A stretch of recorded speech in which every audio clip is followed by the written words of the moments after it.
ಪ್ರವಾಸಿಗರ ಬಸ್ ಒಂದು ಚಾಲಕನ ನಿಯಂತ್ರಣ ಕಳೆದುಕೊಂಡು ಪಲ್ಟಿಯಾಗಿ ಬಿದ್ದ ಪರಿಣಾಮ ಸುಮಾರು 18 ಜನರು ಗಾಯಗೊಂಡ ಘಟನೆ ಸಾಗರ ತಾಲೂಕಿನ ಕಾರ್ಗಲ್ ಬಳಿಯ ಆಡುಕಟ್ಟೆಯ ಜೋಗಿನ ಮಠದ ಬಳಿ ಅಕ್ಟೋಬರ್ 19ರಂದು ನಡೆದಿದೆ. ಗಾಯಾಳುಗಳನ್ನು ಸ್ಥಳೀಯರ ನೆರವಿನೊಂದಿಗೆ ಕಾರ್ಗಲ್ ಠಾಣೆ ಪೊಲೀಸರು ಸಾಗರ ಸರ್ಕಾರಿ ಆಸ್ಪತ್ರೆಗೆ ದಾಖಲಿಸಿದ್ದಾರೆ. ಘಟನೆ ನಡೆದ ಸ್ಥಳವು ಸಿದ್ದಾಪುರ ಪೊಲೀಸ್ ಠಾಣೆ ವ್ಯಾಪ್ತಿಗೆ ಸೇರಿದ್ದಾಗಿದೆ ಎಂಬ ಮಾಹಿತಿ ಲಭ್ಯವಾಗಿದೆ. ಚಿಕ್ಕಬಳ್ಳಾಪುರ ಜಿಲ್ಲೆಯ ಗೌರಿಬಿದನೂರು ತಾಲೂಕಿನ 45 ಜನರಿದ್ದ ಪ್ರವಾಸಿಗರ ತಂಡವು ಖಾಸಗಿ ಬಸ್ನಲ್ಲಿ ಪ್ರವಾಸಕ್ಕೆ ಆಗಮಿಸಿತ್ತು. ಸಿಗಂದೂರು ಚೌಡೇಶ್ವರಿ ದೇವಾಲಯಕ್ಕೆ ಭೇಟಿ ನೀಡಿದ ನಂತರ ವಡನ್ಬೈಲ್ನ ಬಳೆ ಪದ್ಮಾವತಿ ಅಮ್ಮನವರ ದೇವಾಲಯಕ್ಕೆ ತೆರಳುತ್ತಿದ್ದರು. ಈ ವೇಳೆ ಬಸ್ ಬ್ರೇಕ್ ಫೇಲ್ ಆಗಿ ಪಲ್ಟಿಯಾಗಿ ಬಿದ್ದಿದೆ ಎಂದು ತಿಳಿದುಬಂದಿದೆ. ಘಟನೆ ನಡೆಯುತ್ತಿದ್ದಂತೆ ಸ್ಥಳೀಯರು ಗಾಯಾಳುಗಳ ನೆರವಿಗೆ ಧಾವಿಸಿ ಆಸ್ಪತ್ರೆಗೆ ಸೇರಿಸಲು ನೆರವಾಗಿದ್ದಾರೆ.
ನಿಂದೆ ಸ್ಟ್ರೆಚರ್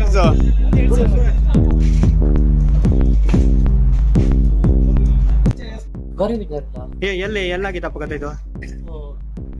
ಸಿಗಂದೂರು ಮುಗಿಸ್ಕೊಂಡು ಫಾಲ್ಸ್ ಹೋಗ್ತಾ ಇದ್ವಿ, ಪದ್ಮದ ಆಫೀಸ್ ಆಗುತ್ತೆ. ಅಲ್ಲಿ ಸ್ವಲ್ಪ ಬ್ರೇಕ್ ಫೇಲ್ ಆಗ್ಬಿಟ್ಟು ಪಲ್ಟಿ ಹೊರಟಿದ್ದು. ಸಾಗರ್ ಹಾಸ್ಪಿಟಲ್ ಅಡ್ಮಿಟ್ ಇಲ್ಲಿ ಚಾಲಕರು ಬಂದು ಈಗ ತಗೊಂಡು ಬಂದು ಅಲ್ಲಿ ಅಡ್ಮಿಟ್ ಮಾಡಿಸಿ ಇದೆಲ್ಲ ನೋಡ್ಕೊಂತಾರೆ. ನಾವು 45ರಿಂದ 50 ಜನ ಇದ್ವಿ. ಯಾರಿಗೂ ಜಾಸ್ತಿ ಏನು ಹೇಳ್ತಾಗಿಲ್ಲ, ಬಿದ್ದೈತೆ ಸ್ವಲ್ಪ ಲೈಟಾಗಿ ಗಾಯ ಆಗೈತೆ ಅಷ್ಟೇ.